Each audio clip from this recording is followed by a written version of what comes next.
जय श्री कृष्ण। राधे राधे। प्रभु नंदकुमारो में स्वामी निवृष्पानु चा कृतार्थम कृतार्थम न संशय। श्री वल्लभना सर्वे लाडीला वैष्णव ने मारा जय श्री कृष्ण। हवे वाला वैष्णव, आज आपणे श्री वल्लभ आज पृथ्वी पर 600 रूपे जे विद्यमान है ते विषे आपणे पुष्टि प्रसंग करीशुं। श्रीमद वल्लभाचार्यजी જ્યારે સ્વધામ પધારી રહ્યા હતા ત્યારે તેમના સેવક ગણોએ પ્રશ્ન પૂછ્યો કે આ ભૂતલ પર ન બિરાજતા હોય તો આપણો સાક્ષાત અનુભવ જીને કઈ રીતે થશે? ત્યારે શ્રી વલ્લભ પ્રભુએ આજ્ઞા કરી કે હું ભૂતલ પર 600 રૂપે સદાય વિદ્યમાન રહી તે મારા પ્રિય વૈષ્ણવો જે જેવો દૈવી જીવ છે તેમને સાક્ષાત મારી ઉપસ્થિતિનો અહેસાસ કરાવીશ। આમ કરી શ્રી વલ્લભ 6 સ્વરૂપોમાં બિરાજે છે તે બતાવ્યા। પહેલું છે મારા ગ્રંથમાં, બીજું છે મારા બેઠકજીમાં, ત્રીજું છે મારી માળાજીમાં એટલે મારું સાક્ષાત સ્વરૂપ છે, ચોથું મારી પાદુકાજીમાં મારું સ્વરૂપ છે, પાંચમું મારા હસ્તાક્ષરમાં પણ મારું સ્વરૂપ છે અને છઠ્ઠું મારા વંશજોમાં હું સાક્ષાત બિરાજું છું। એટલે આજે જે વલ્લભકુળ આપણે જોવા મળે છે ને ભલા વૈષ્ણવ વલ્લભકુળમાં સાક્ષાત મહાપ્રભુજી બિરાજમાન છે। અને તેથી જ આપશ્રીની અનુપ સ્થિતિમાં પણ શ્રી દમલાજીને દર ત્રીજા દિવસે દર્શન પણ આપતા હતા। શ્રીમદ વલ્લભાચાર્યજી પોતાના વંશમાં પોતાના સંપૂર્ણ મહાત્મ્યનું સ્થાપન કર્યું જ છે અને તેથી સમગ્ર પુષ્ટિ સૃષ્ટિમાં ગુરુવર્ય આચાર્ય બાળકો કે જેઓ શ્રી વલ્લભકુળ અત્યારે કહેવાય છે તેઓ માત્ર ગુરુજી જ નથી પણ ગુરુવર્ય આચાર્ય ચરણ દ્વાર પણ છે, એટલે કે શ્રી વલ્લભાચાર્યનું દ્વાર પણ ગણાય છે। અર્થાત તેઓ શ્રી વલ્લભના સાક્ષાત પ્રતિનિધિ સ્વરૂપ છે। એટલે સૌ શ્રી વલ્લભકુળ બાળકોના ચરણાઈના શરણમાં રહેવાનું સૌભાગ્ય આપણને મળ્યું જ છે વાલા વૈષ્ણવો। તો અનન્યતાપૂર્વક આપણે તેઓનું ધ્યાન ધરવું જોઈએ અને વલ્લભકુળના બાળકો નાના મોટાઓને ન ગણવું જોઈએ, કારણ કે આપણે વલ્લભ શાખીમાં જોઈએ છે કે શ્રી વલ્લભકુળ બાળકો છોટા બડા નજાર સબે અગ્નિ સ્વરૂપ, એટલે હંમેશા નાના મોટા ગમે તે વલ્લભકુળના બાળકો એને સાક્ષાત મહાપ્રભુજીનો અવતાર આપણે વાલા વૈષ્ણવ ગણવું જોઈએ।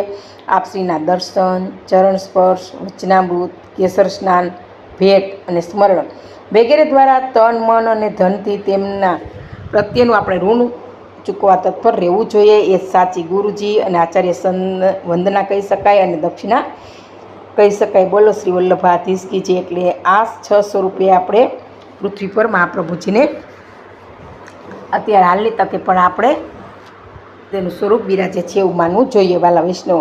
હવે એક પ્રેરક પ્રસંગ વાલા વૈષ્ણવ જોઈએ કે એક દિવસ સામે સિંહ આવ્યો તો સિંહને જોઈને ઘેટા બકરા ભાગવા લાગ્યા।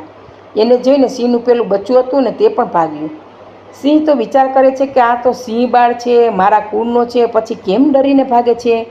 સિંહ કહે ઊભો રહે, પણ એ તો ભાગ્યું। સિંહ જઈને એ સિંહ બાળને પકડ્યું કે અલ્યા તું કેમ ડરે છે? તું તો જંગલમાં રાજ કરવા આવ્યો છે, પછી ડરીને કેમ જીવે છે?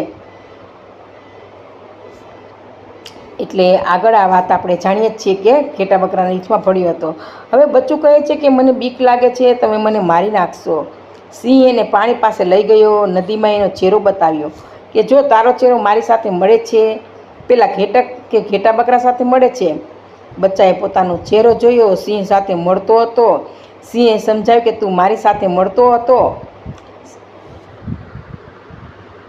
એટલે તું મારા પરિવારનો જ છે, એટલે મારા કુળનો જ છે। તું અહીં જંગલમાં ડરીને જીવવા માટે નહીં પરંતુ રાજ કરવા માટે આવ્યો છે, એમ સિંહ સિંહના બચ્ચાને કહે છે કે મારી જેમ જોરથી ગર્જના કર। આટલા દિવસ તું ઘેટા બકરા સાથે રહીને તું મૂળ અવાજ પણ ભૂલી ગયો હતો, ઘેટા બકરાની જેમ બોલતો હતો। સિંહે ગર્જના કરી એ સાંભળી સિંહ બચ્ચાએ પણ ગર્જના કરી। જે ઘેટા બકરા સાથે અત્યાર સુધી જીવ્યો હતો એ બધા એની ગર્જના સાંભળીને ભાગી ગયા।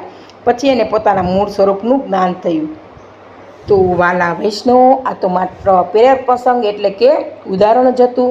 તો આ સિંહના બચ્ચા જેવી દશા આપણે કોઈ પણ ભક્તનો સંગ થયો, ગુરુ મળ્યા અને નદી કિનારે જઈને આપણો ચહેરો બતાવ્યો। નદી એટલે શું? સત્સંગ।